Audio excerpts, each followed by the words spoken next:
है कि जो लोग संसार में बेचारे कमजोर हैं, दीन हैं,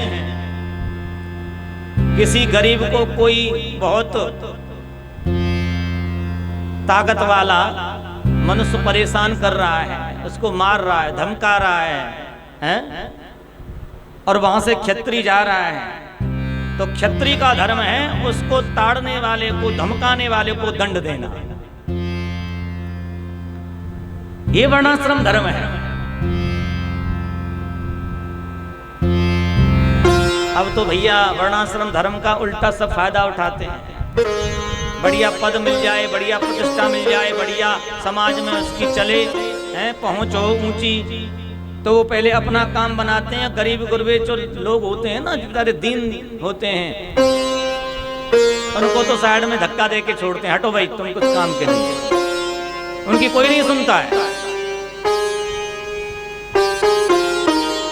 मारा जाता कौन है? बोले गरीब ही मारा जाता, उसकी कोई सुनवाई नहीं है। इसलिए हमारे आदि काल में भगवान ने पुराने समय में ये कहा है कि वर्णाश्रम धर्म ये है कि जो क्षत्रिय लोग हैं, जिनके पास में ताकत है, अपनी क्षत्रित्व के द्वारा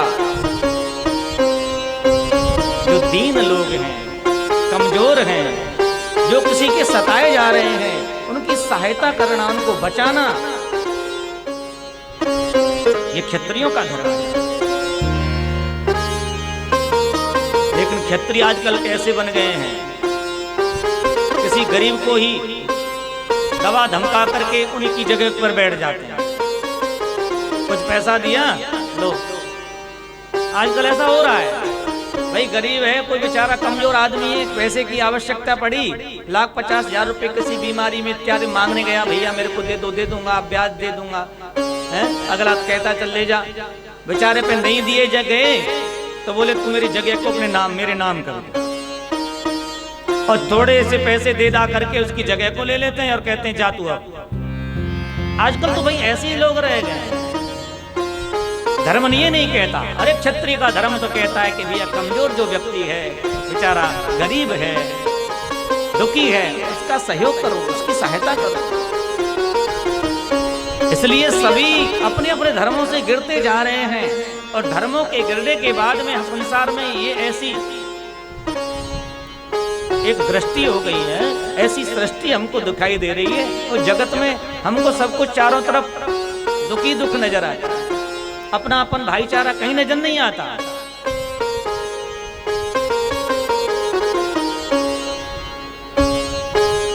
क्षत्रियों का भी धर्म नहीं बचा। तीसरे आते हैं बनिया, यानी वैश्य। वैश्यों का धर्म क्या है? वैश्यों का धर्म है संसार में भूमि पर जितने भी मंदिर हैं, देवालय हैं, आश्रम हैं, नदी हैं, तालाब हैं, धर्मार्थ जो स्थल हैं, उनको सुचारू रूप से वहां की साफ सफाई व्यवस्था इत्यादि का ध्यान रखना।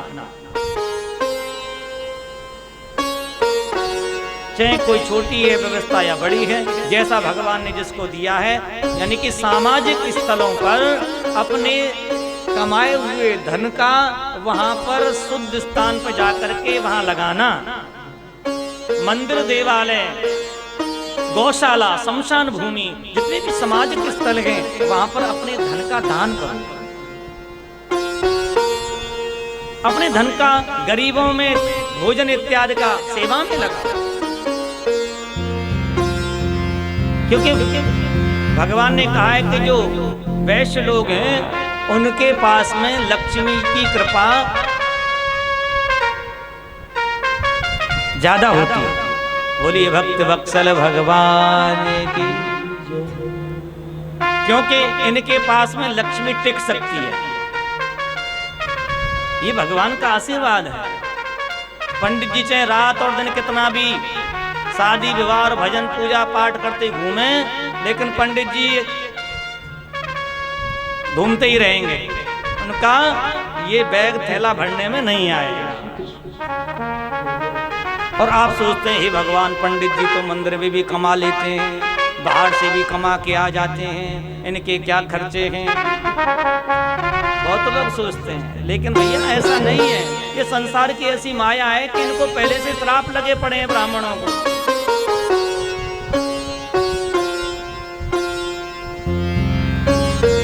कई कथा ऐसी आती है कि ब्राह्मण कितना भी कमाएगा लेकिन तू ऐसा ही भक्ष अभक्ष का भोजन करेगा। हाँ, ये ब्राह्मण को श्राप लगा हुआ है।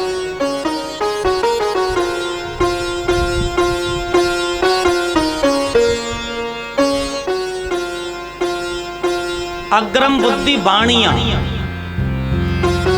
हाँ,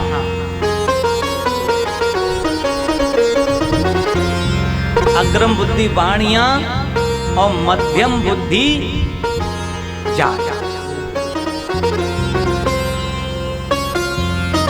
और तुर्क बुद्धि तुर्कटा और बामन चौपट पाए।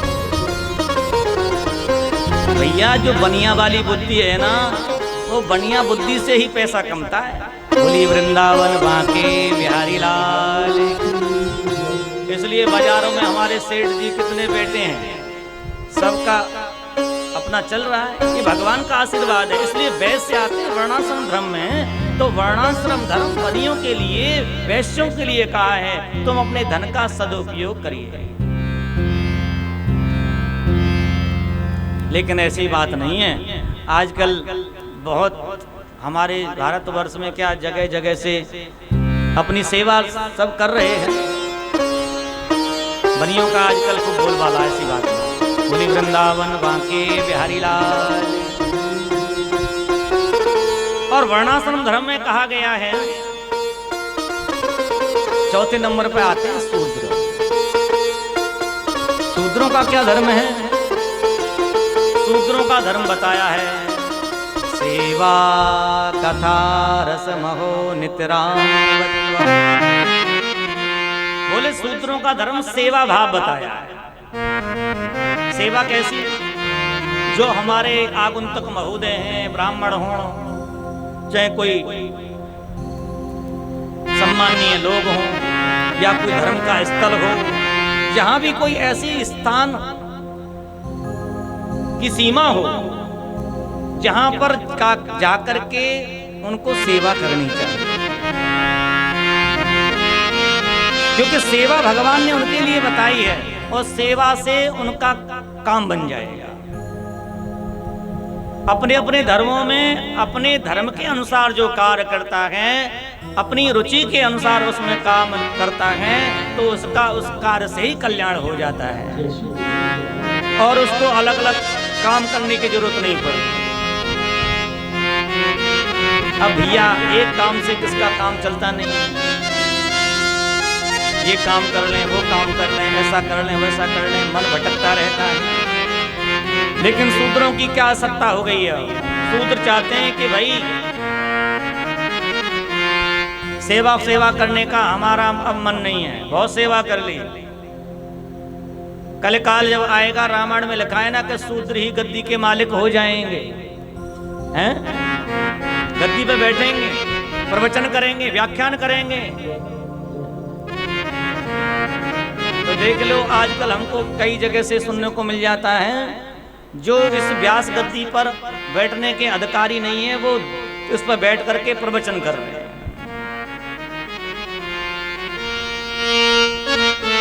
ये धर्म के विरुद्ध है। हमको किसी से ईर्षा नहीं है, किसी से द्वेष नहीं है, लेकिन शास्त्र के विरुद्ध जो कार्य हो रहे हैं उससे संसार में क्या हमको देखने को मिलेगा, कितना अनर्थ हो जाएगा। जो संसार में हमको ये सब बदलाव नजर आ रहा है, इन्हीं कारणों से आ रहा है। कोई भी वर्णाश्रम धर्म का प्राणी अपने अपने धर्मों से, कार्य से कोई भी उस पर चलने के लिए तैयार नहीं है। अपने अपने धर्मों से सब पतित होते जा रहे हैं और उनके धर्मों से पतित होने के कारण संसार में ये सब हमको दिखाई पड़ रहा है।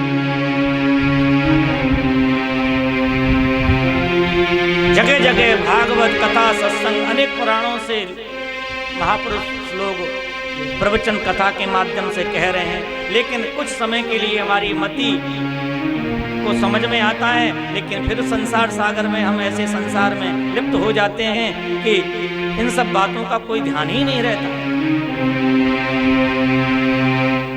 हमारे संस्कार ऐसे हो गए हैं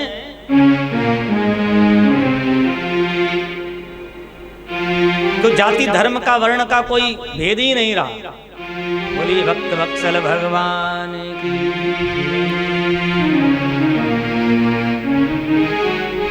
किसी भी जाति की कोई कन्या हो और किसी अलग जाति का कोई लड़का हो, वर हो, वहीं पर विवाह हो जाता है। बोले कोर्ट मैरिज हो गई जी, लव मैरिज हो गया।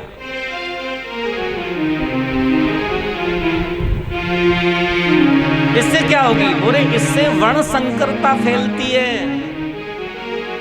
और ये वर्ण संकरता फैलती जा रही है। इसका हमको अब क्या है, और आज से 10 या 20 साल बाद देखना क्या हाल होगा, हम आंखों से देख नहीं पाएंगे। मनमानी ढंग से काम करोगे तो बाद में रोना पड़ेगा।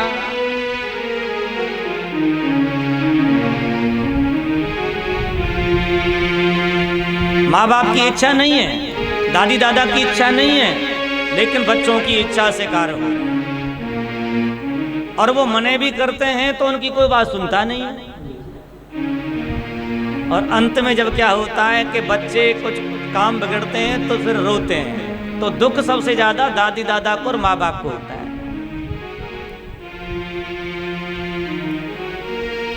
लेकिन आज का समाज ऐसा है कि इन बातों को कोई समझने का प्रयास नहीं करता।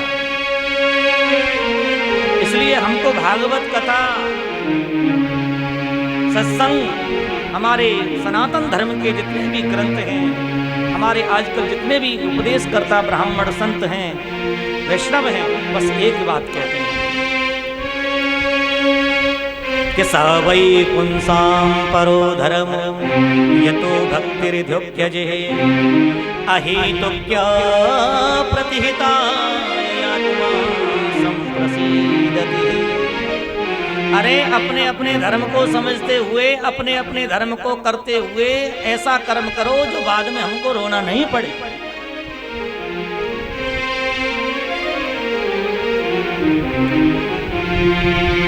धर्म न दूषर सत्य समाना आगम निगम पुराण। अरे धर्म को जिसने स्वीकार किया है, वेदों ने कहा है कि धर्मो रक्षति रक्षकः। धर्म को जो स्वीकार करता है, धर्म को जो धारण करता है, धर्म उसकी आकर के रक्षा करता है।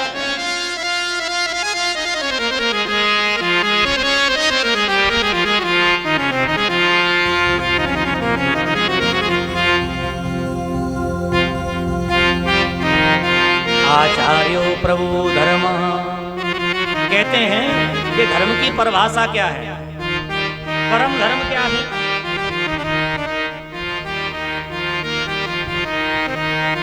हमको ऐसा क्या काम करना चाहिए जिससे हमको परम पिता परमात्मा के चरणों में धर्म की भावना और धर्म का विवेक और धर्म का स्वरूप हमको ज्ञात हो जाए। तो धर्म का स्वरूप क्या है?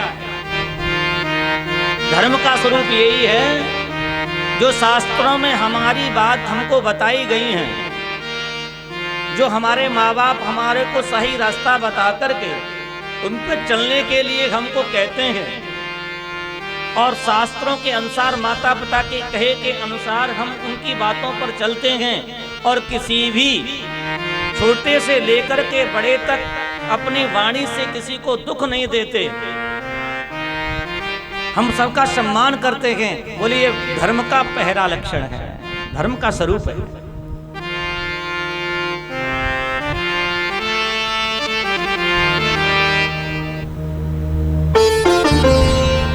धर्म करते हुए अपने कर्म को करना चाहिए।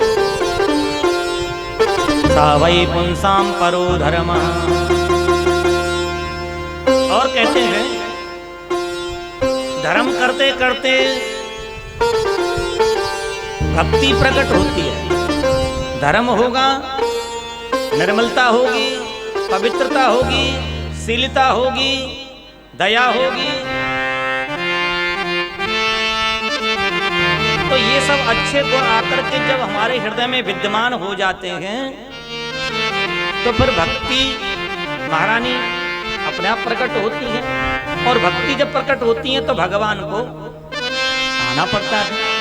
लेकिन भक्ति कैसी होनी चाहिए?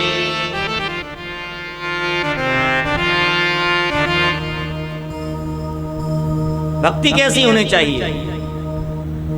सावै पुंसां परो धर्मा यतो भक्तिर्धोक्यजे अहितुक्य प्रतिहिता ये आत्मा संप्रसीदति।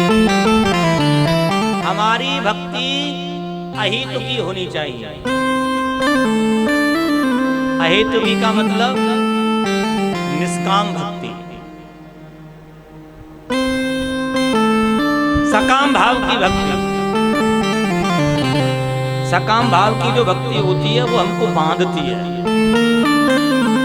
भगवान से हमने कुछ मांगा तो मांगते मांगते मांगते हम मांगते ही रह जाएंगे, क्योंकि हम उसके बंधन में रहेंगे। लेकिन निष्काम जो भक्ति है, जो भगवान से कुछ मांगा नहीं जाता, वो हमको कभी बांधती नहीं है, वो हमको मुक्त कर देती है। वो परमात्मा के रास्ते को हमको स्वीकार करा देती है। इसलिए भगवान ये नहीं जानते हैं सब कुछ कि भाई इस भगत को क्या जरूरत है। मंदिर में आने से पहले आप घंटी बजाएंगे तो भगवान को मालूम है कि ये किस लिए आया है। लेकिन चाहे आप अपने मुख से कहें या ना कहें, भगवान को सब मालूम है। लेकिन भगवान की पूजा करने के बाद में भगवान से बस एक प्रार्थना करनी चाहिए।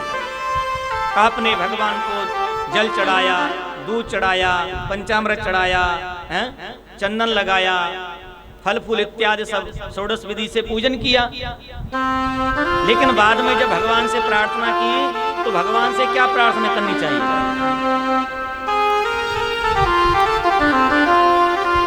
भगवान से बस ये प्रार्थना करनी चाहिए कि प्रभु आपसे कहने की मेरे को आवश्यकता नहीं है।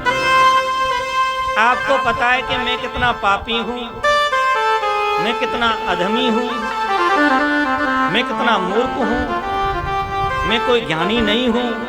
मेरे घर परिवार में जो भी चल रहा है वो आपसे छुपा नहीं है।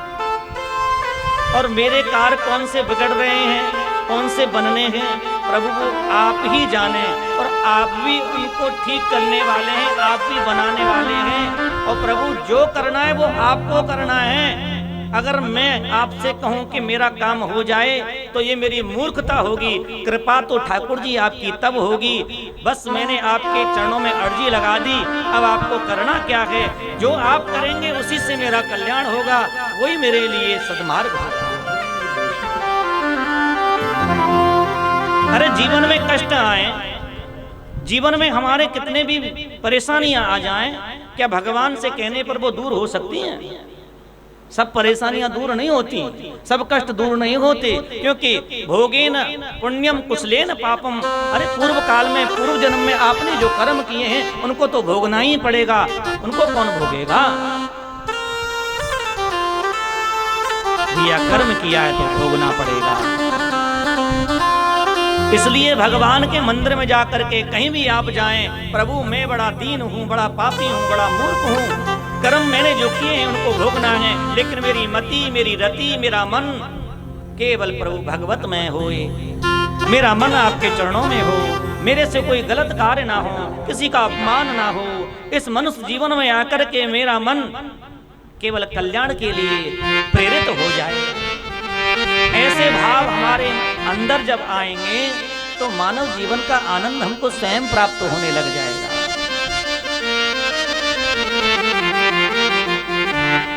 दुर्लभो मानसो देहो देहिनां ख्यानुभंगुरः तत्रापि दुर्लभं मन्ये वैकुंठं प्रियदर्शनम्। अरे भैया, ये मनुष्य जीवन बड़ा दुर्लभ है। इसको ऐसे ही व्यर्थ मत निकालिए।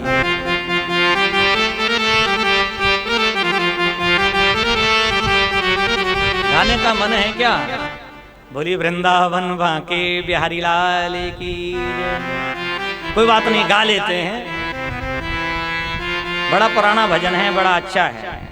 मानस जन्म अनमोल रे, मिट्टी में ना रोल रे, अब तो मिला है फिर ना मिलेगा, कभी नहीं कभी नहीं कभी ना मिलेगा।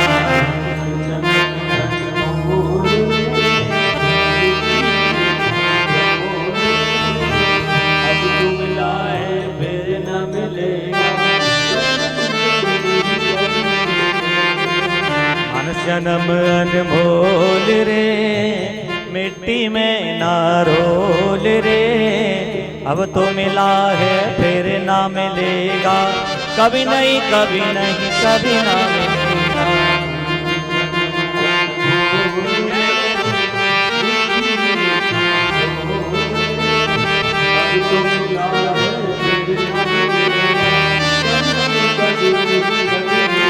जय हो।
जय जय श्री राधे। इसलिए भैया सावई पुंसाम परो धर्मा यतो भक्तिर्दुख्यजे अहितुक्य प्रतिहिताय आत्मा संप्रसीदति। संसार में भगवान ने जो हमारे लिए अपने अपने वर्णों के लिए कर्म बताए हैं, उन कर्मों के माध्यम से अगर हम उन पर चलें तो हमारा जीवन सुखमय हो जाएगा, हमको भटकना नहीं पड़ेगा। सुखदेव मुनि कहते हैं राजा परीक्षित, भगवान ने जब सृष्टि का विस्तार ब्रह्मा जी के हाथ में दे दिया तो ब्रह्मा जी से कहा कि आप सृष्टि का विस्तार करो।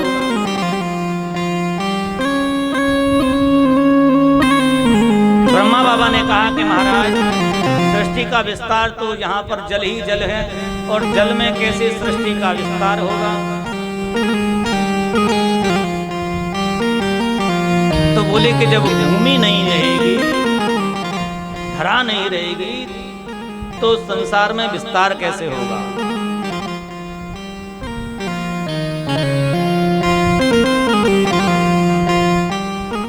भगवान ने भूमि को लाने के लिए एक रूप बना है, उसका नाम है वराह भगवान। बोलिए वराह भगवान की।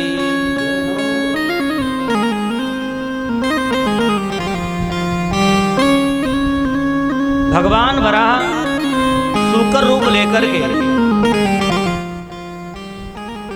इस जल में से पृथ्वी को लेने के लिए गए और ऐसा संतों ने भागवत में लिखा है कि अपनी दाढ़ों पर, अपने दांतों पर भगवान ने भूमि को ला करके यहाँ स्थापित किया।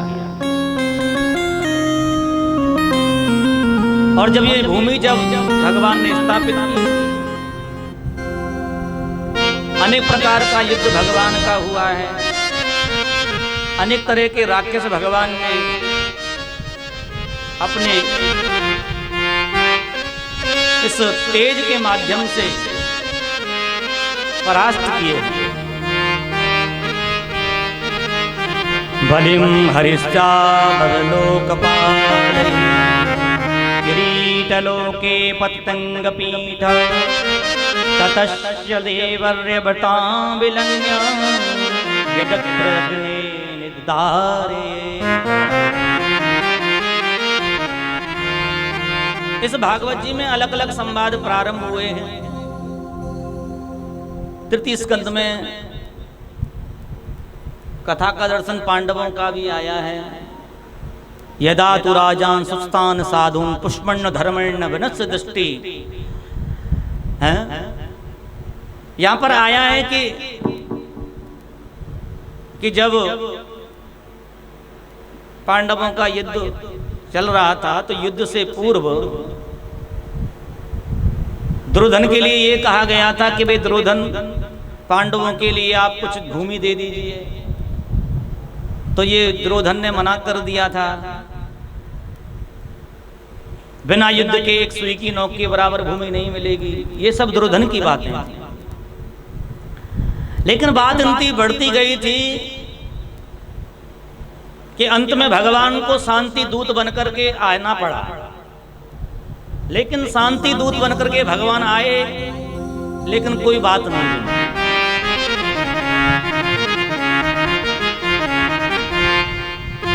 सूचस्यैव न गृह्णामि बिना युद्धेन केशव।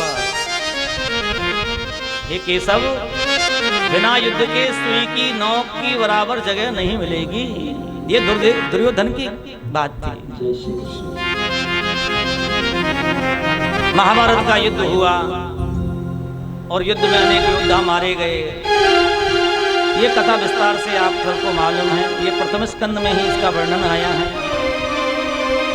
अंत में भगवान जब आए थे शांति दूत बनकर के, विदुर जी से मिलना भगवान का हुआ था। भगवान विदुर जी के घर में आए हैं और भगवान ने जो भोजन दुर्योधन के यहाँ पर नहीं किया, वो भोजन दुर्योधन के यहाँ पर नहीं हुआ, वो विदुर जी के यहाँ पर भगवान ने पाया। कि भगवान वस्तु और पदार्थ का महत्व नहीं देखते।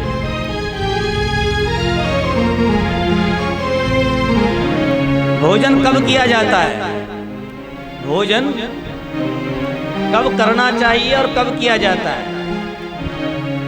भोजन जब करना चाहिए जब खाने वाले के मन में, खाने वाले के पेट में भूख हो और खिलाने वाले के मन में श्रद्धा हो। है?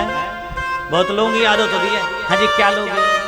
नहीं जी कुछ नहीं कुछ लेके आए। औपचारिकता देखो नहीं,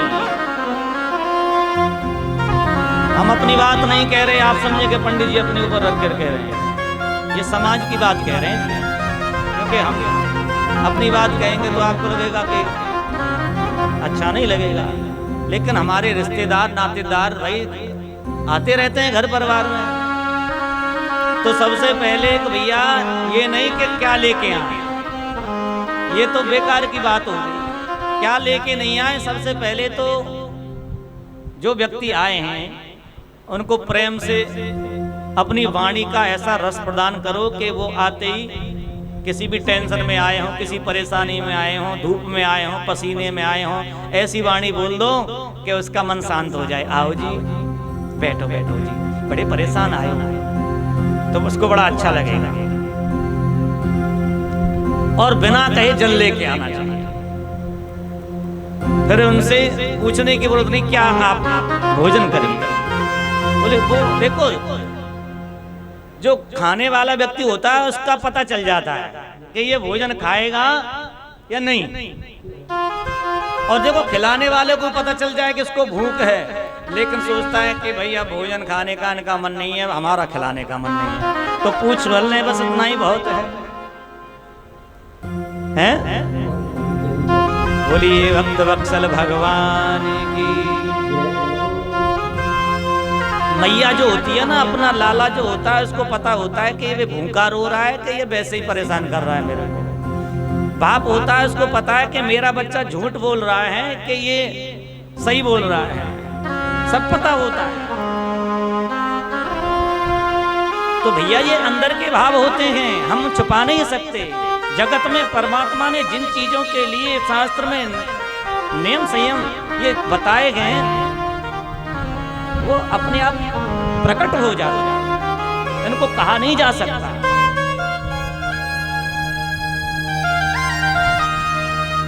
कोई कहता है कि देख कि भाई हम तो भगवान को मानते हैं, भाई कोई बात नहीं, नहीं मानते, भगवान होते हैं नहीं होते हम नहीं जानते। किसी ने कहा कि बाबा आप ये बताओ कि आप दिन रात कहते हैं भगवान है भगवान है, भगवान का भजन किया करो, बुरे कार्यों से अपना मन हटाओ, अपना कल्याण करो, कहाँ है तुम्हारा भगवान?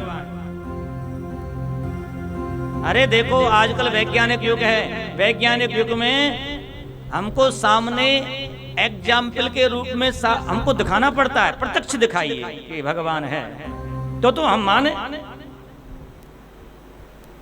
उसने बाबा ने कहा बेटा भगवान होता है लेकिन वो सबके सामने नहीं आ सकता। बोले क्यों नहीं आ सकता?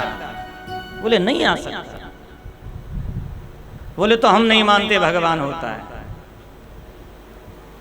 बाबा ने कहा कि भाई ये मूर्ख व्यक्ति के पाला पड़ गया, अगर ये हमने इसको जवाब नहीं दिया तो हमारे ये बस 4 लोगों में 10 लोगों में ऐसे ही कहेगा कोई भगवान नहीं होता, लोगों की मति को खराब करेगा। अब इसकी भी मति खराब होगी। जब काफी देर जब बाबा से लड़ता झगड़ता रहा तो बाबा ने एक तमाचा मार दिया जोड़ के खींच के। बोलिए भक्त वत्सल भगवान की। अब जैसे ही तमाचा मारा गाल लाल हो गया तमाचा खाते। बोले बाबा ये क्या किया आपने? आपने तो मेरे को तमाचा मार दिया। बोले क्या हो गया तो इतनी देर से बड़बड़ मेरे सामने कर रहा है, मैं तमाचा नहीं मार सकता। बोले बाबा मर गया, मेरा गाल सुन्न हो गया, मेरे बहुत दर्द हो रहा है, आपने कितनी जोर से मारा है मेरे को? बोले मैंने जोर से कहाँ मारा, मैंने तो ऐसे प्यार से मारा है। बोले नहीं झूठ बोल रहे हो, देखो लाल हो रहा है पूरा, इतना दर्द हो रहा है मेरे। बोले दर्द कहाँ हो रहा है? बोले यहाँ हो रहा है। बोले मेरे को तो दिख नहीं रहा है, कहाँ दर्द हो रहा है? बोले यहाँ हो रहा है घाल पे। बोले मेरे को कुछ दिखाई नहीं दे रहा। बोले दर्द कहीं दिखेगा, ये तो मेरे हो रहा है। बोले मूर्ख, भगवान कहीं दिखते हैं ऐसे? ये तो महसूस किया जाता है। दर्द तेरे हो रहा है, दिखाई नहीं देता, और परमात्मा ऐसे दिखाई दे जाएगा तो मूर्ख, ये कहाँ उनकी लीला है? भगवान तो लीला से, नाम से, रूप से उनका अनुभव किया जाता है।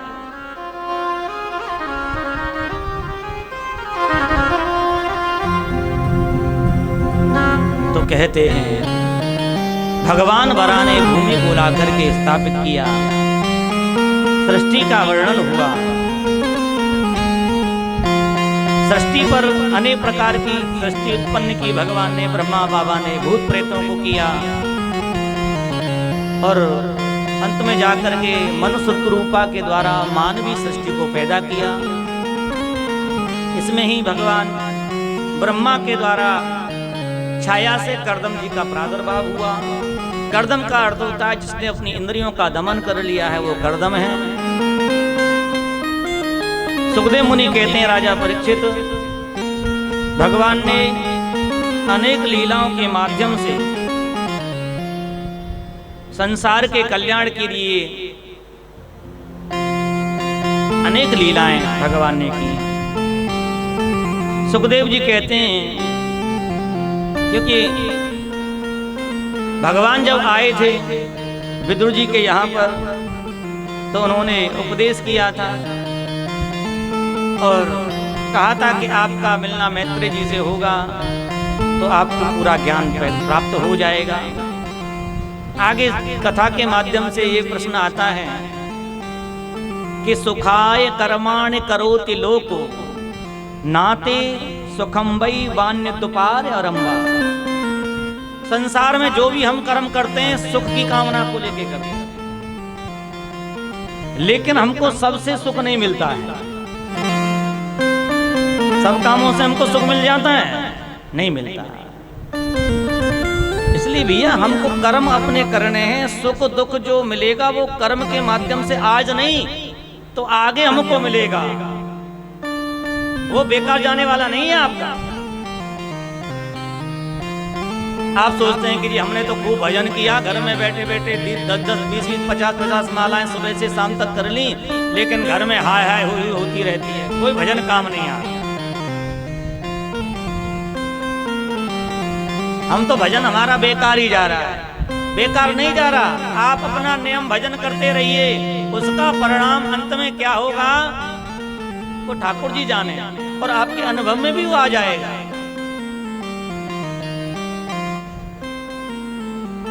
अब एक व्यक्ति के भजन करने से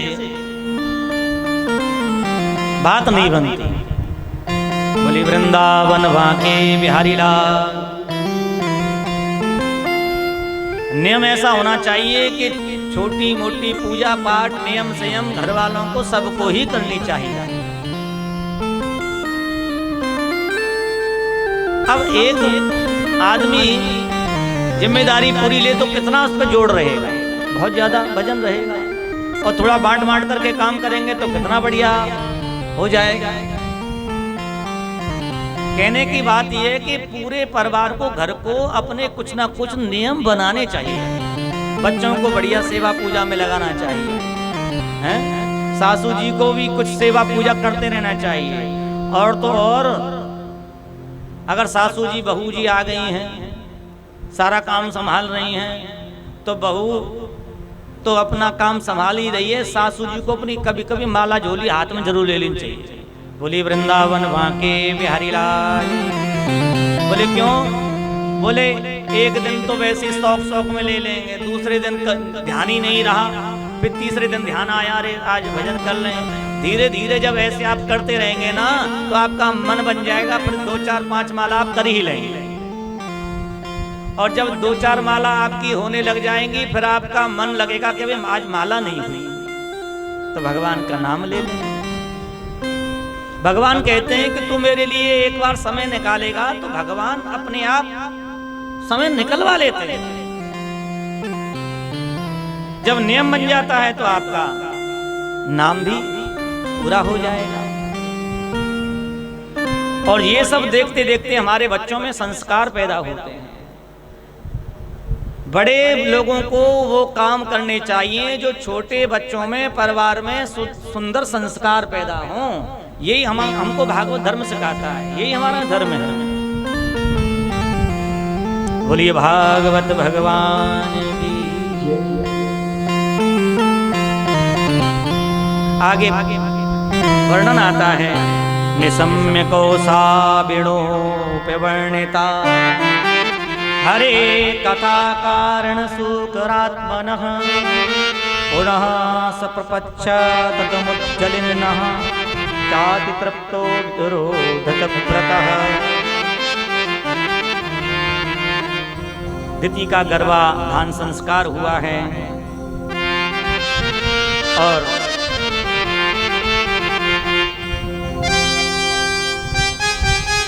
दर्दम जो हुए हैं ना,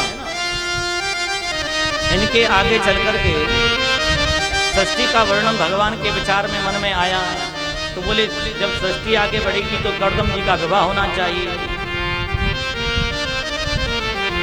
इसी से आगे सृष्टि का वर्णन होगा, विस्तार होगा। इसी कथा में आगे चल करके भगवान कपिल का भी अवतार होता है। बोली कपिल भगवान की।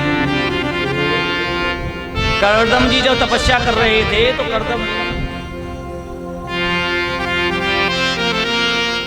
कर्दम जी जब तपस्या कर रहे थे तो कर्दम जी ने कहा कि महाराज हम विवाह तो कर लेंगे, आपका गृहस्थ भोग लेंगे, लेकिन हमारा एक आपसे प्रार्थना है। बोले क्या? कि आपको हमारे घर पुत्र बन के आना पड़ेगा। तो भगवान ने कहा ठीक है, हम आपके घर में पुत्र बन करके आएंगे। लेकिन पुत्र तो हुए नहीं, 9 कन्याओं का जन्म हो गया। और उन्होंने एक शर्त रखी थी कि जब पुत्र का जन्म हो जाएगा, अर्थात जब भगवान आप घर में जन्म ले लेंगे तो हम उसी दिन घर छोड़ करके चले जाएंगे। तो भगवान की ऐसी इच्छा थी कि 9 कन्याओं को जन्म हुआ था और 10वें रूप में कर्दम जी के यहाँ पर कपिल भगवान का जन्म हुआ। बोलिए कपिल भगवान की जय। सुखदेव मुनि कहते हैं राजा परीक्षित, कपिल भगवान ने जन्म के बाद में अपनी माता को सुंदर उपदेश किया है। देवहूति माता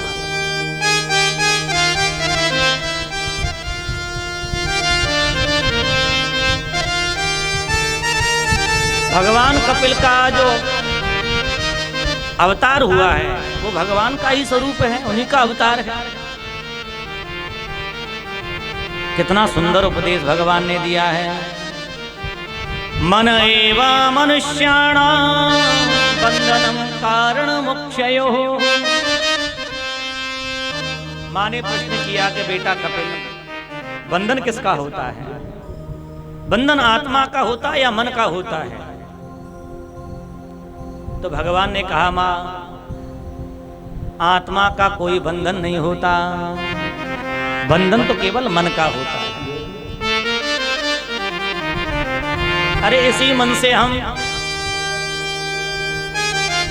किसी को खुश कर देते हैं, बढ़िया।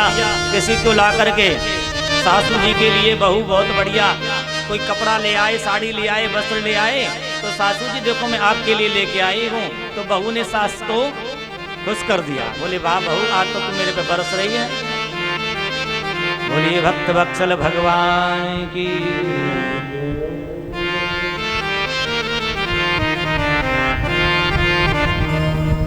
अरे आज रक्षाबंधन है।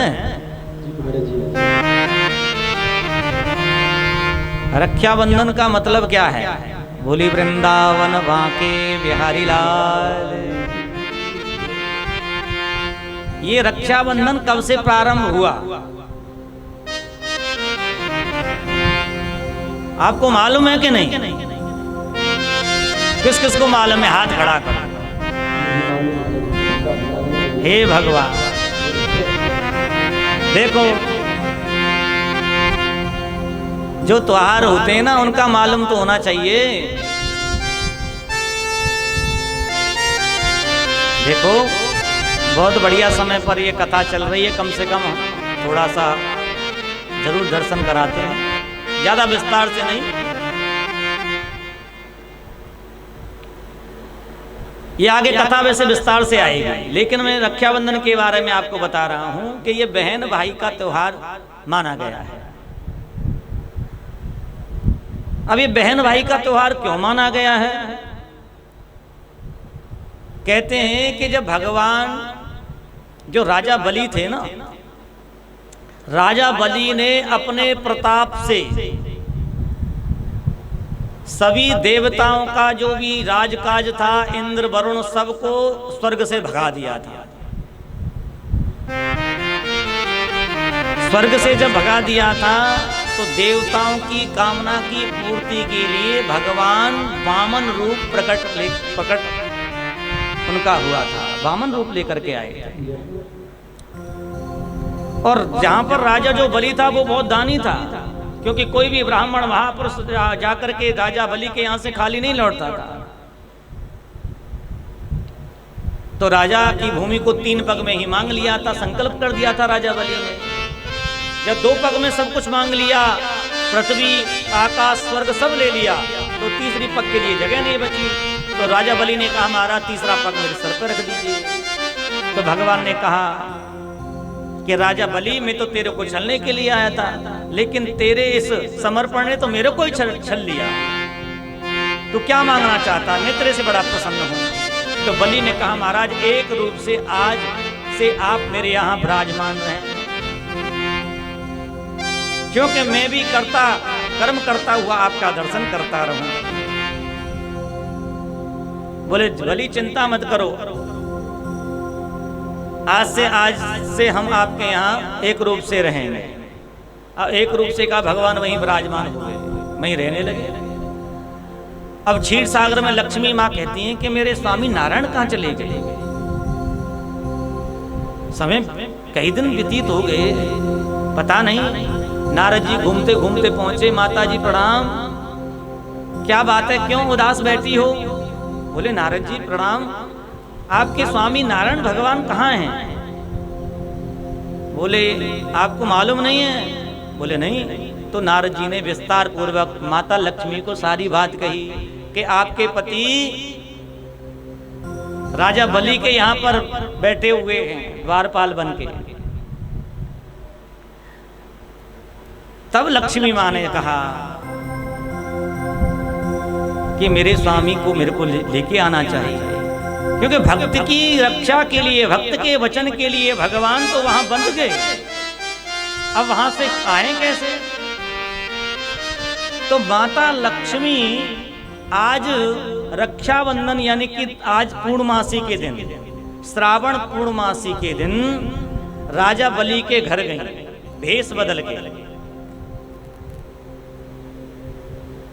और भेष बदल करके जब वहां पहुंची तो वहां जाकर के प्रार्थना करने लगी कि आज पूर्णमासी है और आपके यहाँ पर मेरा मन है कि आपको कुछ आशीर्वाद देने के लिए मैं आई हूँ, और मैं कुछ याचना करने के लिए आई हूँ। बोले भैया मैं आपसे कुछ प्राप्त करना चाहती हूँ। जब लक्ष्मी जी ने बलि को भाई बोला तो बलि कहता है कि बहन तू मेरे लिए मिष्ठान लेके आई है, मेरे लिए सुंदर कामना कर रही है, तो भाई का भी धर्म बनता है कि तेरे को क्या चाहिए।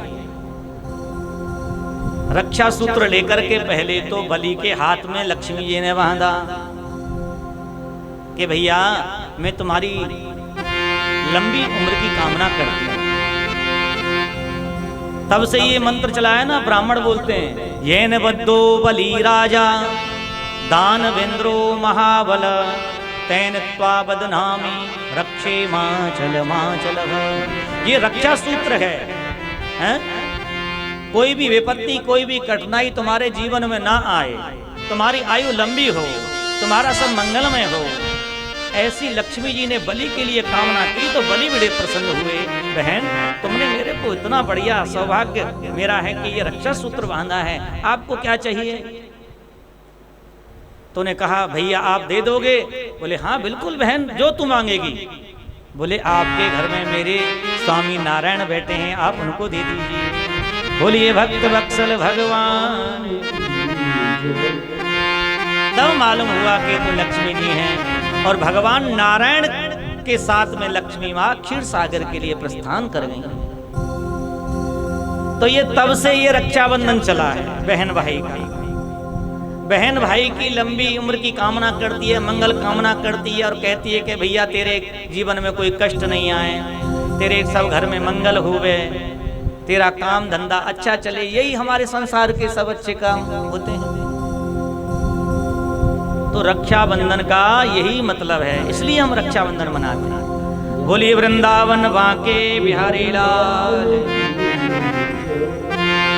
सुखदेव मुनि कहते हैं राजन, सृष्टि के विस्तार में भगवान कपिल ने अपनी माता को सुंदर उपदेश दिया। बंधन किसका है? मन का कोई बंधन नहीं, आत्मा का बंधन होता है। इसलिए रक्षाबंधन के दिन कोई भी मैया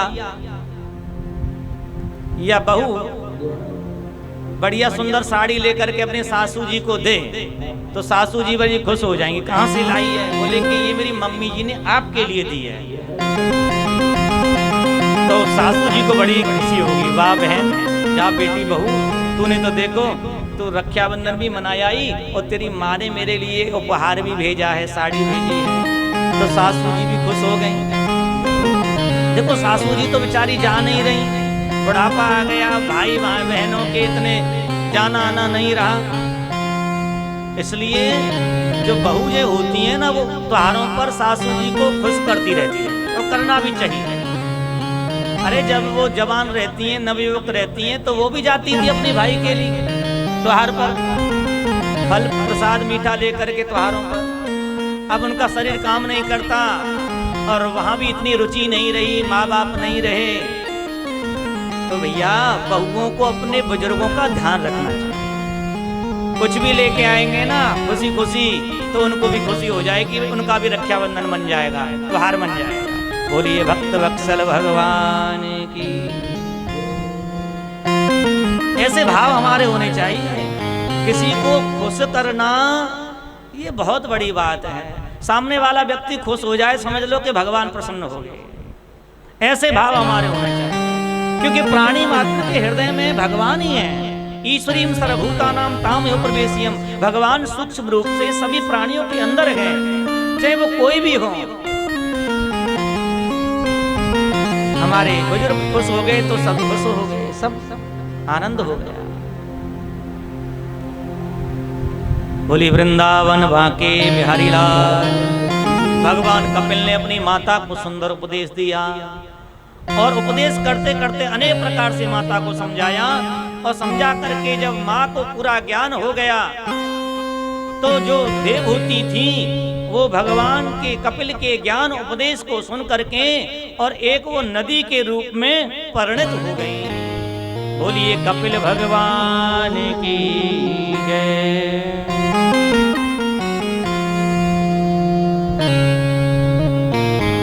भगवान कपिल वहां से बरुआ सागर में चले गए, जो मध्य प्रदेश में आज भी सागर नाम का जो स्थान है वहां पर मेला लगता है और तीर्थ है बहुत बड़ा।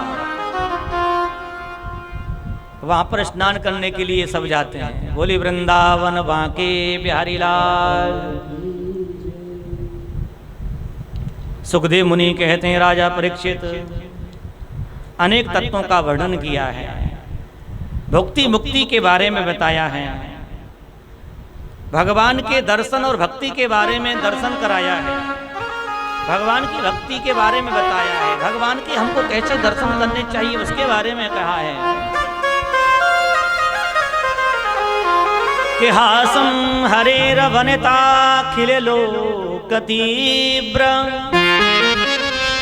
शोकाश्रुसागर शरण विशोषण मृत्युदा सम्मोहनाय रचितं निजमायया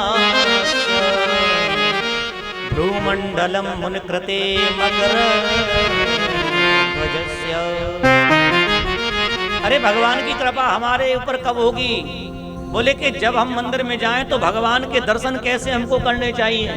बोले हासम हरेर वनता खिलोक तीव्र शोकासु सागर क्षण विष्णु क्षण मृत्युदारम सम्मोहनाय रचितम निजमाय यास्य भ्रूमंडलम मुनकृते मकरध्वजस्य। जब भी कहीं दर्शन करने के लिए तीर्थों में जाओ तो भगवान के दर्शन कर लो। तो दर्शन करने की एक नियम है, बोले कि भगवान के जो दर्शन होते हैं वो चरणों से प्रारंभ होते हैं। चरणों से प्रारंभ करने चाहिए दर्शनों को, और चरणों से प्रारंभ करते करते धीरे धीरे अंत में मुखारविंद के दर्शन करने चाहिए। और मुखारविंद के दर्शन करने कैसे चाहिए? वो हासम हरे रवनता खिलोक तीव्र। भगवान मुस्कुरा रहे हैं, हंस रहे हैं, अपने अधरों पर मुरली को धारण किए हुए हैं। भगवान हमारे मन को मोहने वाले श्याम सुंदर हमारी तरफ देख रहे हैं, निहार रहे हैं, मुस्कुरा रहे हैं। हंसी पूर्ण भगवान के दर्शन करने चाहिए।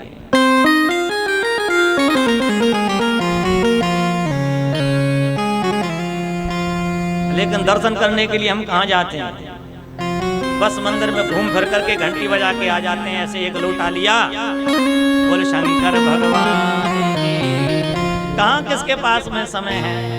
घड़ी रहती है, गाड़ी आने वाली है, जल्दी से अपना काम पूरा कर लें। क्या करें, हम बड़े व्यस्त हो गए।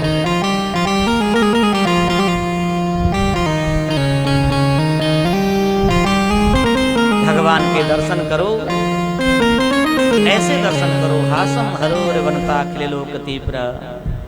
हे मुरली मनोहर श्याम सुंदर, आपने जो वस्त्र पहने हैं, आपने जो अपने कर्णों में कन्नेर के पुष्प लगाए हैं, अधरों पर मुरली रखी है, कमर में कटी प्रदेश में आपकी जो कौस्तुभ मणि चमक रही है वक्ष स्थल पर, ऐसे सुंदर सुंदर भावों में आपको भगवान के दर्शन करने चाहिए।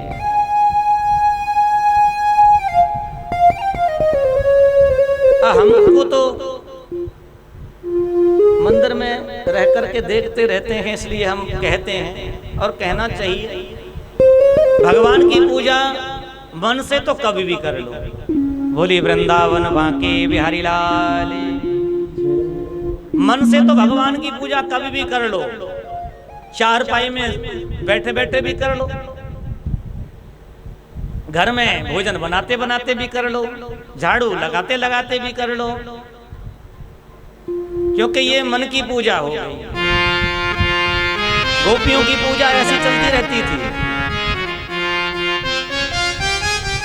लेकिन भैया शरीर से चलकर के जब मंदिर में पूजा करने के लिए जब आया जाता है तो वहां पर हमको बिल्कुल पवित्र बन के आया जाना पड़ता है, शुद्ध बन के आना पड़ता है।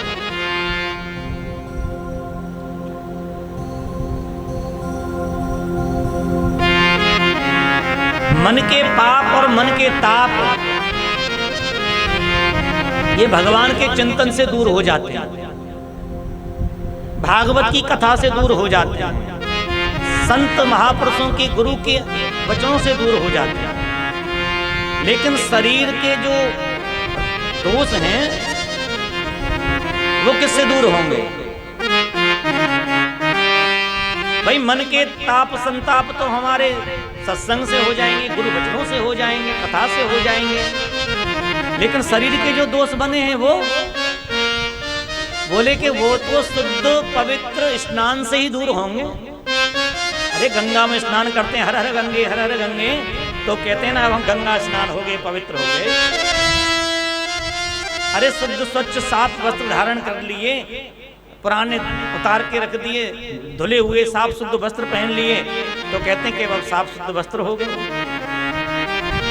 अब एक बात बताइए, हमारा शरीर अशुद्ध है, हमारे वस्त्र अशुद्ध हैं, और उन वस्त्रों से अशुद्धि से और जब मर्जी लेकर के लोटा लिया, शंकर जी पर उड़ेल दिया। बोले भगवान शंकर भोलेनाथ की।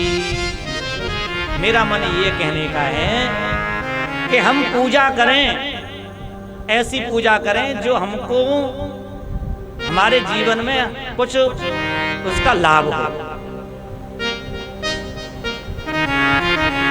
कितनी बार तो शौच चले गए, बाथरूम चले गए, कहाँ घूम फिर आए, और फिर लोग आएंगे, ये कोई बहन पूजा कर रही है, भाई पूजा कर रहा है, वो तो अपना स्नान ध्यान करके आए हैं, प्रदोष काल की पूजा है, वो तो स्नान करके सुबह से व्रत हैं, पूरी विधि से पूजन कर रहे हैं, और कोई व्यक्ति आया बोले उन्होंने पूजा की है, हम भी एक लोटा चढ़ा देते हैं। देखो ये पूजा कोई गलत नहीं है कि आकर के लोटा चढ़ा दिया, लेकिन हमको भगवान की पूजा के लिए अपना मन अपना तन शुद्ध है कि नहीं, उसका भी बहुत ध्यान रखना। अरे भगवान पे लोटा चढ़ाने से बात नहीं बनेगी। अगर आप भगवान के मंदिर में केवल मन में ध्यान करके आप खड़े हो जाइए और भगवान से कहिए, प्रभु सुबह मैंने स्नान किया था, अब तो मैं अशुद्ध हो गया हूँ, मैं आपके मंदिर में आने योग्य नहीं हूँ, लेकिन मैं मन से ही आपको अर्पण कर रहा हूँ, आपको जल अर्पण कर रहा हूँ, माला फूल अर्पण कर रहा हूँ, प्रसाद चढ़ा रहा हूँ, भोग लगा रहा हूँ, चंदन लगा रहा हूँ, और फिर ऐसा 2 मिनट 5 मिनट जो भी आपकी मानसिक पूजा बने और भगवान को कर दीजिए और दंडवत प्रणाम कर दीजिए। भगवान की जो पूजा, जो लोटा आप चढ़ा रहे थे आकर के, उससे ज्यादा 4 गुना फल आपको मन की पूजा में मिल जाएगा। क्यों? कि वहां पर किसी प्रकार की अशुद्धि नहीं है, वहां दोष नहीं है। इसलिए भैया मन की पूजा से भगवान बहुत जल्दी प्रसन्न होते हैं।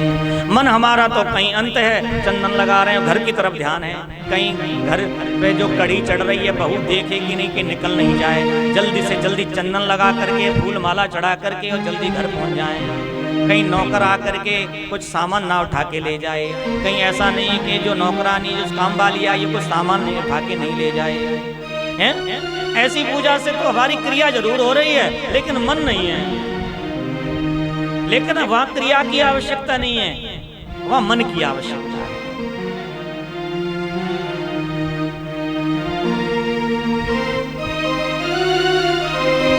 अरे कर्म से भी, मन से भी और वाणी से भी जब संयोग बैठेगा तो हमको लाभ मिलेगा, तो हमारी भक्ति प्रगाढ़ होगी। बोलिए भक्त वत्सल भगवान की। सुखदेव जी कहते हैं, राजा परीक्षित,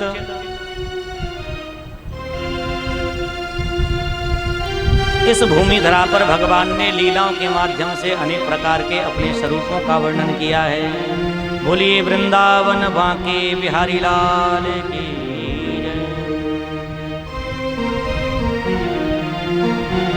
दीर्घम स्वसंती व्रजन सिपार मपासती बालक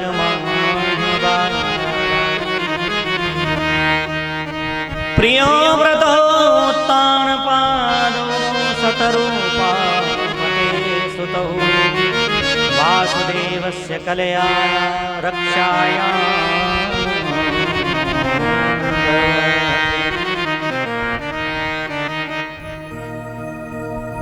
देखो आगे आपने सुना होगा कि प्रियव्रत और उत्तानपाद 2 राजा हुए हैं।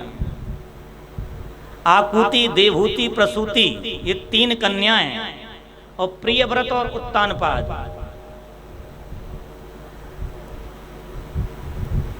तो आकुति का विवाह, देवहूति का विवाह कर्दम जी के साथ में हुआ, आज आकुति का विवाह दक्ष प्रजापति के साथ में हुआ, और प्रसूति का विवाह रुचि प्रजापति के साथ में हुआ, जिससे भगवान यज्ञ का प्रादुर्भाव हुआ।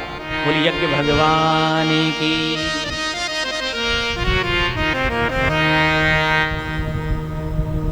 यज्ञ भगवान सबका कल्याण करने वाले हैं, जिनके नियम संयम बने हुए हैं, उनको यज्ञ का थोड़ा सा अग्नि का ग्रास जरूर निकालना चाहिए।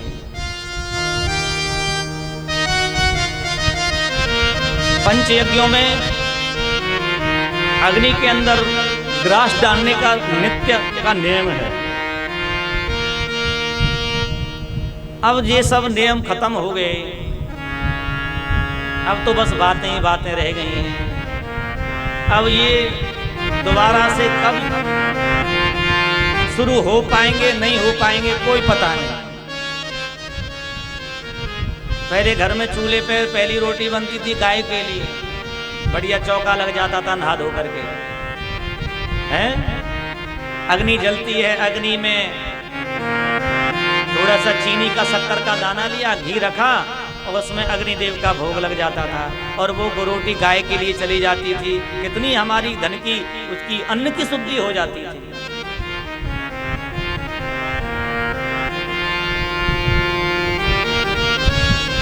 लेकिन आजकल तो जी इतनी भागम भाग हो गई है कि बिना नहाए धोए ही भोजन तैयार हो जाता है सुबह 6:30 बजे। बोली वृंदावन वांके बिहारी लाल की। बच्चे स्कूल जाएंगे, जल्दी जगो, लंच बनेगा, किससे ले जाना है, क्या बनाए क्या है, रोज की भागम भाग रहती है। सब सुबह सुबह सब भागम भाग।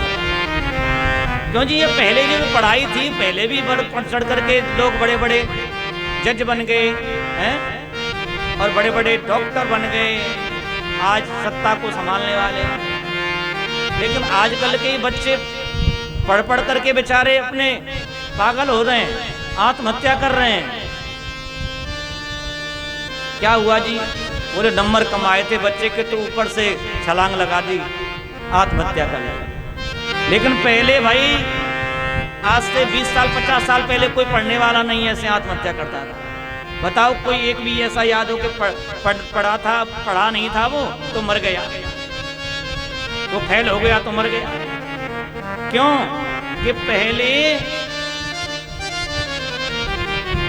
घर में गाय भैंस होती थी, बोले बेटा पढ़ेगा नहीं तो अपनी गाय भैंस खेती कर लेगा, उससे अपना घर चला लेगा।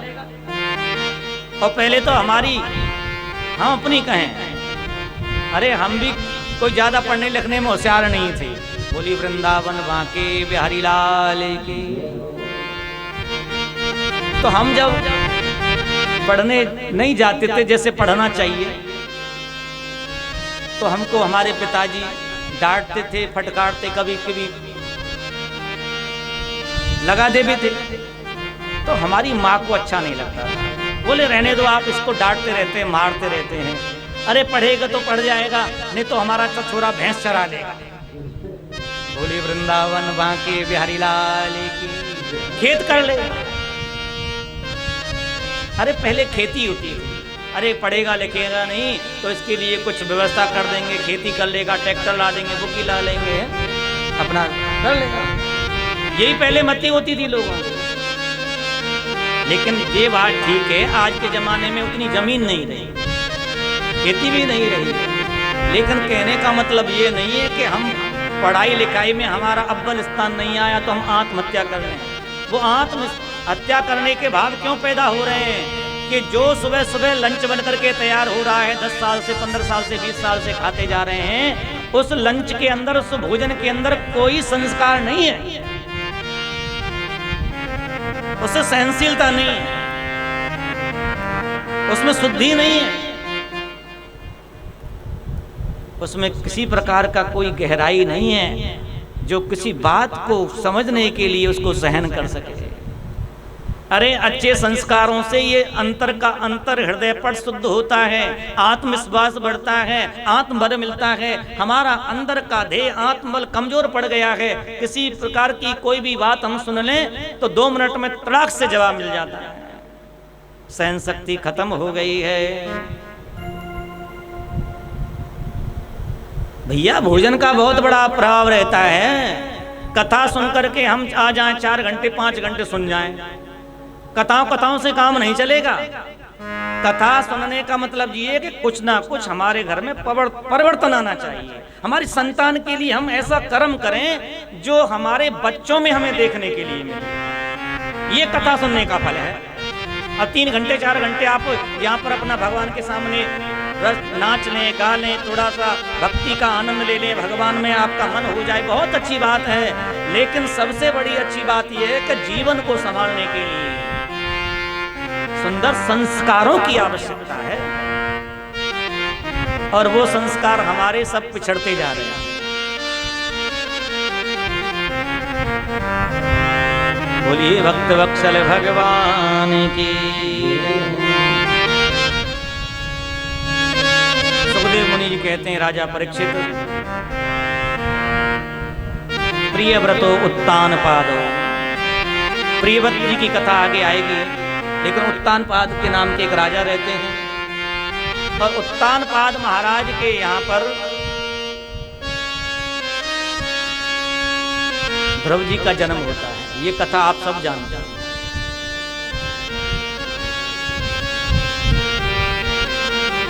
राजा उत्तानपाद ने 2 विवाह किए थे। एक पत्नी का नाम था सुनीति और दूसरी का नाम था सुरुचि। सुनीति का मतलब है जो अपनी सुंदर नीति से शास्त्रों के अनुसार कार्य करे, और सुरुचि का मतलब है जो अपने मन में आए मनमानी ढंग से काम कर ले, वो सुरुचि। रुचि से सुरुचि, यानी कि अपनी रुचि से किए गए जो काम हैं वो ज्यादा दिन तक नहीं चल पाते, मतलब ज्यादा प्रभावकारी नहीं हो पाते। लेकिन जो काम बुजुर्गों से पूछ के किया जाता है, बड़ों से पूछ के किया जाता है, शास्त्र के अनुसार किया जाता है, वो लंबे समय तक उनको हमको लाभ मिलता है।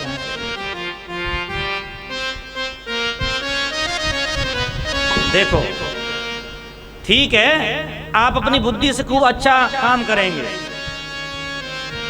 लेकिन एक बार अपने पिताजी से सलाह जरूर ले लो। चाहे वो बता रहे हैं, हाँ पिताजी ठीक कहा आपने, हम ऐसा ही करेंगे, लेकिन आप उस काम में थोड़ा बहुत बदलाव करें तो कर सकते हैं। वो आपकी बुद्धि है, आपकी चतुराई है। ऐसा नहीं कि पिताजी के अंदर जो बुद्धि है वो बेटे के अंदर नहीं हो सकती, ज्यादा भी हो सकती है।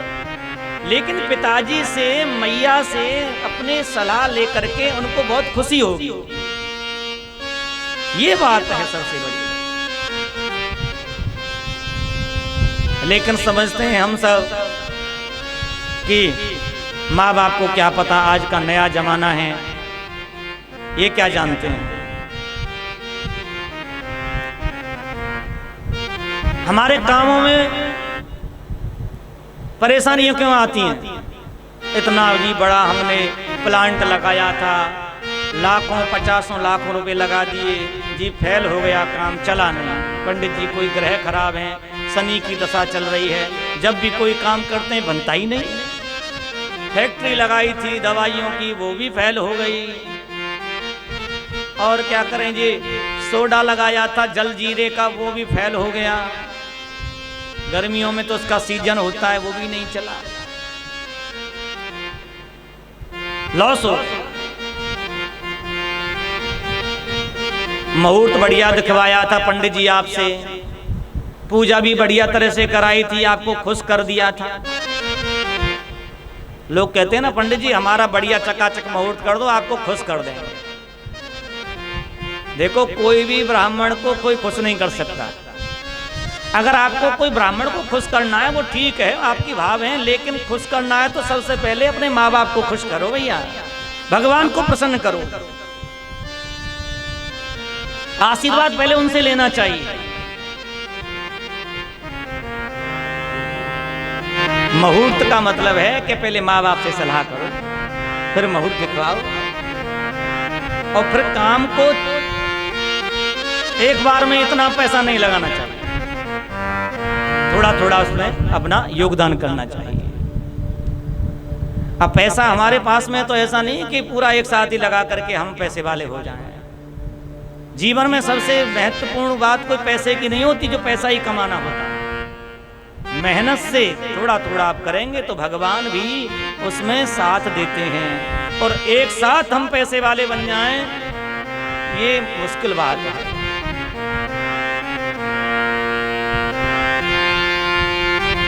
इसलिए अपनी रुचि से नहीं, बुजुर्गों की और शास्त्रों की नीति से सलाह लेकर के हमको कार्य करने चाहिए। सुरुचि ने अपने मनमानी ढंग से कार्य किया।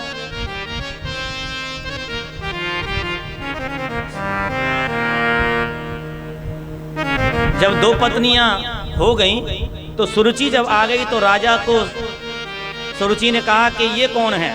बोले ये मेरी धर्म पत्नी है, इसका नाम सुनीति है। बोले ये घर में रहेगी तो मैं यहाँ नहीं रहूंगा। सुखदेव मुनि कहते हैं परीक्षित राजा ने अपनी धर्मपत्नी सुनीति को त्याग दिया, महल से निकाल दिया, और सुनीति घर से महल से निकल करके संत महापुरुषों के चरणों में रहने लगी, भगवान की कथा सुनने लगी। वर्णन आया है कि नारद जी का उनसे मिलना हुआ है और कथा सत्संग के रूप में उनने अपना जीवन निकाला है, जितना समय वो बाहर रही।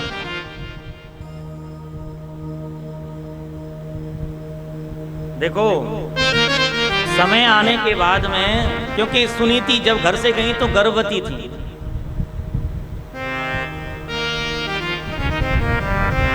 और सुनीति के समय आने पर गर्भ से बालक का जन्म हुआ।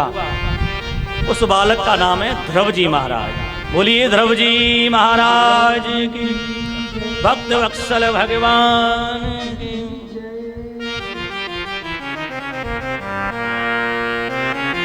ये कथा आप सबको ज्ञात है। एक बार ध्रुव जी अपने पिता के महल में गए और ध्रुव जी ने पूछा मेरे पिता कौन हैं? तो माता ने बताया बेटा जो जी यहाँ के राजा हैं वो आपके पिता हैं। पहुंच जाते हैं ध्रुव जी और सिंहासन पर बैठते हैं। सिंहासन पे से जो सुरुचि थी उनकी गोद में से उसको हटा देती है। अरे ध्रुव, तेरा इस पर बैठने का अधिकार नहीं है। अगर तू इस पर बैठना चाहता है तो तुझको मेरे गर्भ से जन्म लेना होता तो इस पर बैठने का अधिकारी होता। तूने सुनीति के गर्भ से जन्म लिया है, इसलिए तू उस पर बैठ नहीं सकता। ध्रुव जी को ऐसी बात कही, वहां से भागना पड़ा और रोते रोते ध्रुव जी सुनीति के पास में आए हैं। माँ को सबरी बात बताई है, लेकिन सुखदेव मुनि कहते हैं राजा परीक्षित, ध्रुव जी को माँ ने बहुत समझाया और कहा बेटा कि जो भी सुरुचि ने बोला है वो कल्याण के लिए ही आपको कहा है, इससे तेरा कुछ कल्याण ही होगा। कभी कभी कहते हैं ना, हमारा जो अहित चाहने वाला भी कभी हितैषी बन जाता है, हमारा कल्याण कर देता है। बोले भक्त वत्सल भगवान की। कैसे? कोई गांव में अपने बच्चों को अच्छा पढ़ाया लिखाने का प्रयास करे, कैसे भी भाई हमारे बच्चे पढ़ जाएं, लेकिन लोग कहते हैं कि देख पता नहीं ये बच्चों को पढ़ाई लिखाई में बड़ा ध्यान देता है, हमारे छोरा तो सुबह से शाम तक भैंस चरा चरा के आते हैं और ये पढ़ाता रहता है बच्चों को। तो किसी से झगड़ा वगड़ा बन जाए, किसी बात अपवाद हो जाए तो क्या कहती है दूसरी कोई माता कह दे कहीं ना तेरे छोरा कलेक्टर बन रहे, दिन रात तो फूलो जा रहा है, कह देते हैं ना, कहीं ना कलेक्टर बन रहे। तो जो बच्चे होते हैं ना, जो होनहार बच्चे हैं, वो कलेक्टर ही बन के दिखा देते हैं। किस बात में? बोले इसने हमसे ये कहा था, हमारी माँ से हमारे बाप से ये कहा था कि कहीं ना तेरे छोरा कलेक्टर बन रहे। तो वो ऐसी मेहनत करते हैं, ऐसी पढ़ाई करते हैं कि वो कलेक्टर ही बन जाते हैं। लेकिन दूसरे ने कही तो बात ये बहुत द्वेष से, क्रोध में आकर के, गुस्से में आकर के, लेकिन गुस्से की बात उसके लिए सिर चढ़ गई। आज मैया सुरुचि ने ध्रुव जी के लिए बात तो बहुत कठिन से कठोरता की कही, कड़वी कही, लेकिन ध्रुव जी के लिए वो ऐसी बन गई। और सुनीति ने ऐसी शिक्षा दी, बेटा सुरुचि ने जो कहा है वो सत्य कहा है, तेरे को उन बातों का बुरा नहीं मानना चाहिए। अरे तेरे को तो कल्याण करने का मार्ग बताया है, भगवत तत्व का मार्ग बताया है। मैया जब ऐसी बात है तो मैं भगवान का भजन करने जाऊंगा। बेटा तू कहां जाएगा भगवान का भजन करने के लिए? नहीं माँ, मुझे जंगल में जाना है। छोटे से ध्रुव जी 5 वर्ष की आयु है, माँ की आज्ञा लेकर के जब जाने लगे, मन में जब सच्चा संकल्प हो जाता है ना, तो तो कहते हैं ना, एक होती है बालहट। जब बालक किसी की चीज के पीछे पड़ जाए ना, तो फिर उसको लेके ही छोड़ता है, नहीं सुबह से शाम तक गिनगनाता रहेगा, घंटे 2-4 घंटे परेशान करता रहेगा। जब इसको ला के दे देंगे तो खुश हो जाएगा। भगवान की ऐसी कृपा हुई कि ध्रुव जी महाराज के अंदर ये हट बन गई कि मेरे को भगवान का भजन करना है और भगवान को प्राप्त करना है। जब ध्रुव जी जाने लगे तो रास्ते में नारद जी आए। हे बालक, कहाँ जा रहा है? क्या नाम है तुम्हारा? बोले मेरा नाम ध्रुव है। कहाँ जा रहे हो? बोले भजन करने के लिए जा रहे हैं। बोले भजन करने के लिए? कहाँ भजन करोगे? बोले एकांत में जंगल में करेंगे, जमुना के किनारे कर लेंगे। ध्रुव जी ने भजन कहाँ किया था? ध्रुव जी ने भजन किया था मथुरा में, जमुना के किनारे। और जमुना जी पहले इतनी दूर तक बहती थी, अब तो देखो बहुत कम रह गई है। तो देखो मथुरा से वृंदावन जब जाते हैं तो वहां ध्रुव टीला भी पड़ता है, ध्रुव नाम का स्थान है।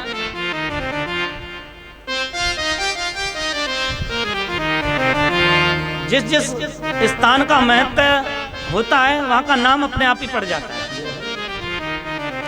तो ध्रुव जी ने भगवान के भजन के लिए कहा, तो नारद जी ने बहुत डराया धमकाया, नहीं माने नारद जी की बात।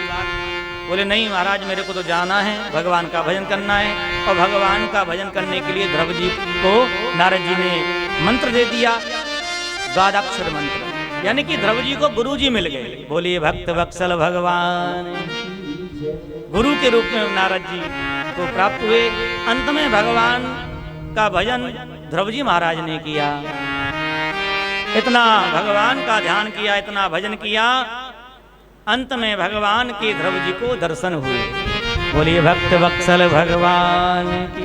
भगवान नारायण को स्वयं आना पड़ा। देखो कथा तो बहुत लंबी है, लेकिन सबको इस कथा का दर्शन हुआ है, सबको मालूम है। अंत में भगवान प्रकट होते हैं और ध्रुव को राज गद्दी का सुख भोगने का आशीर्वाद देते हैं। यही इस कहते हैं ना कि जैसी जिसकी भावना होती है वैसे भगवान उसको आशीर्वाद देते हैं। तो भैया ध्रुव जी महाराज को आज भगवान का आशीर्वाद मिला है। यहीं पर आज की कथा का हम विश्राम करते हैं। बोलिए भक्त वत्सल भगवान की। अब क्या करें, कथा तो इतनी होती है कि आप कहते रहो, ये कभी पूरी नहीं हो सकती। और समय इतना 3 बजे का है तो लोग आते आते 4 बज जाते हैं। अब क्या करें जी, हमको भी फिर आपके ही अनुसार चलना पड़ता है। आगे आगे आप हैं और पीछे पीछे हम हैं, हम तो कोई आपसे दूर नहीं जाएंगे। बोलिए वृंदावन बांके बिहारी लाल की। एक सबसे प्रार्थना है कि कल भगवान की कथा को हम जन्म उत्सव तक ले जाएंगे।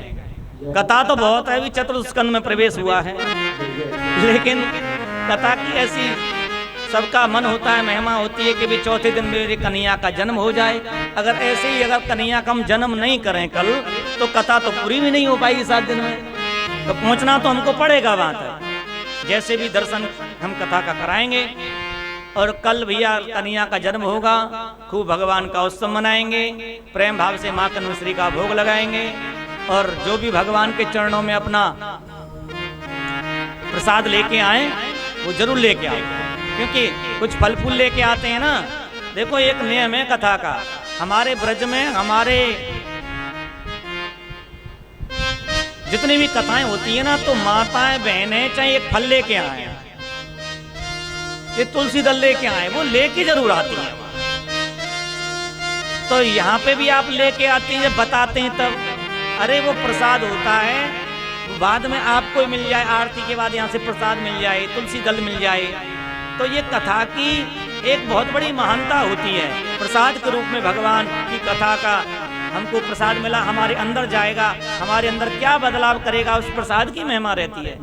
इसलिए कुछ ना कुछ कथा में आए चाहे 2 जामुनी ले आओ, है, 1 अमरूदी ले आओ, 2-4 किशमिशी ले आओ, वो वहां पर भगवान की भागवत जी के चरणों में चढ़ाने चाहिए। तो कल समय से सभी आए, बोली वृंदावन बांके बिहारी लाल की। जैसा हम गुरु जी कह रहे हैं, कल कन्या का जन्मदिन है ना, कल लाला के लिए माखन मिश्री का प्रसाद विशेष रहेगा। आप भी चाहते हैं हमारे घर से भी थोड़ा थोड़ा 100 ग्राम माखन, 50-100 ग्राम मिश्री आप भी ला सकते हैं लाला कन्या के भोग के लिए। और कल विशेष बात और है, कल पीले पीले कपड़े पहन कर आए। कल लाला का जन्म उत्सव है ना, तो पीले कपड़ों का बड़ा विशेष महत्व होता है। यहाँ पर हमारे ब्रजवासी ब्राह्मण भी आपको महाराज जी सब भी पीले पीले नजर आएंगे, आपको देखिए। तो कल बड़ा धूमधाम से लाला के लिए उत्सव मनाएंगे। और देखो भाई, सीधी सी बात है मेरी माता बहनों, यशोदा मैया को अपनी ननंद मानो चाहे भाभी मानो, जब तुम्हारी भाभीयों पर ननंदों पर लाला होता है तो क्या लेके जाते हैं गिफ्ट में? क्या लेके जाती है गिफ्ट में माताएं बहनें? भाभी पर लाला होता है, नंद क्या लेके जाती है? लाला के लिए कुर्ता टोपी लेके जाते कि नहीं जाते? तो कन्या के लिए आप भी कुर्ता टोपी यानी भगवान के लिए पोशाक या छोटे बच्चे के वस्त्र आप ला सकते हैं कन्या के लिए।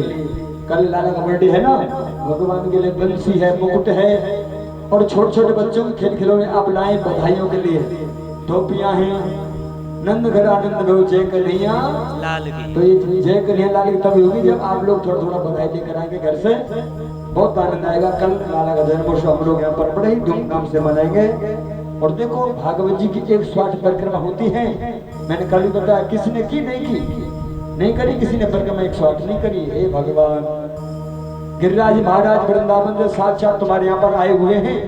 यहाँ से कितना दूर है पता है गिरिराज महाराज? मैं आ जाऊं बरसाना से, महाराज यहाँ से लगभग 300 किलोमीटर है गिरिराज महाराज। ज्यादा बैठेगा क्या?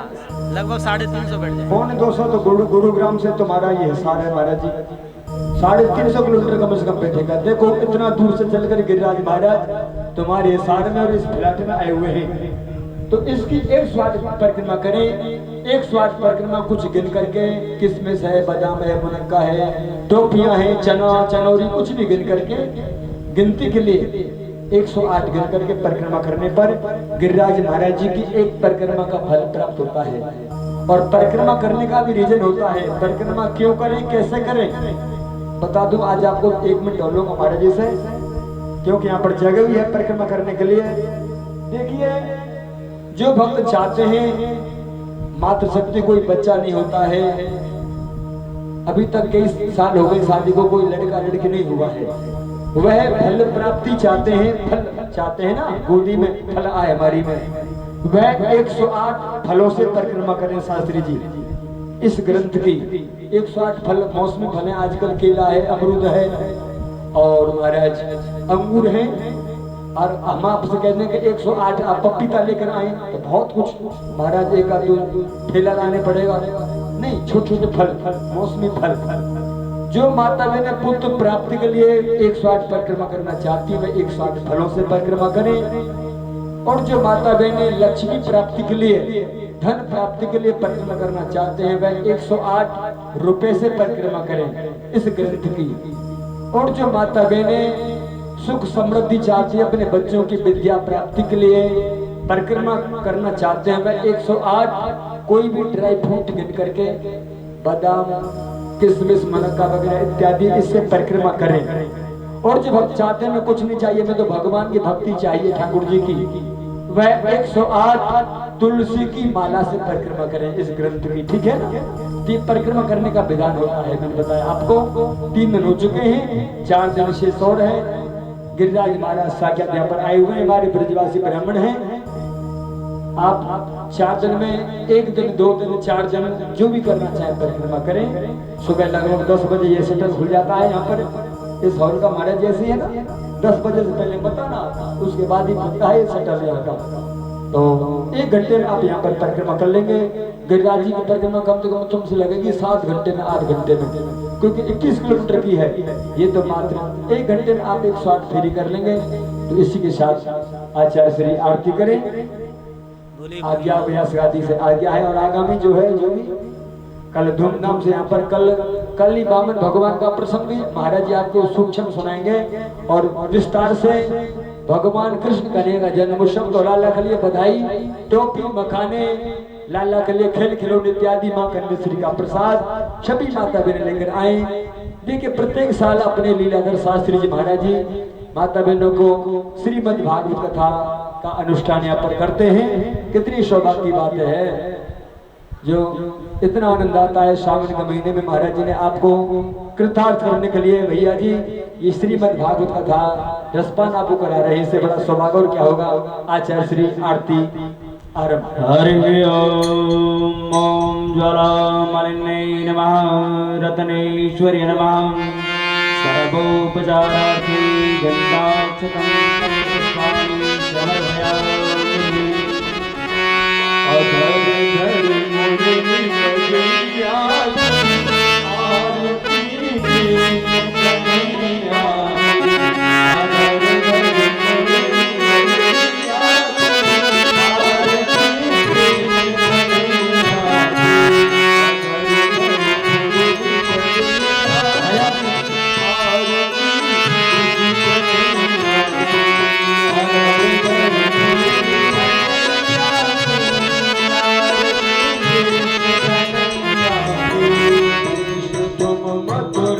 जन्म लियो नंद घर मंगलाचार कियो, कृष्ण तुम मथुरा जन्म लियो नंद घर मंगलाचार कियो, यशोदा गोद किया आरती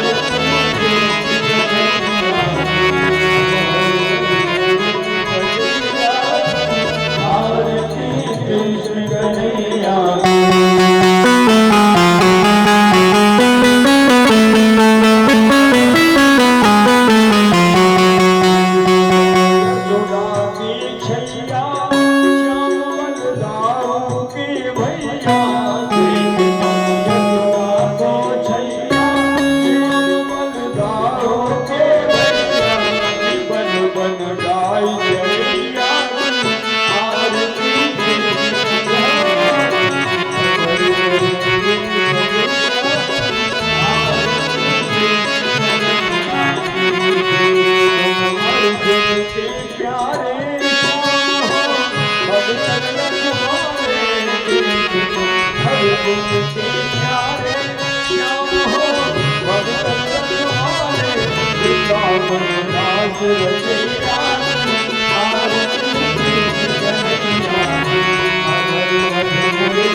सुर मारो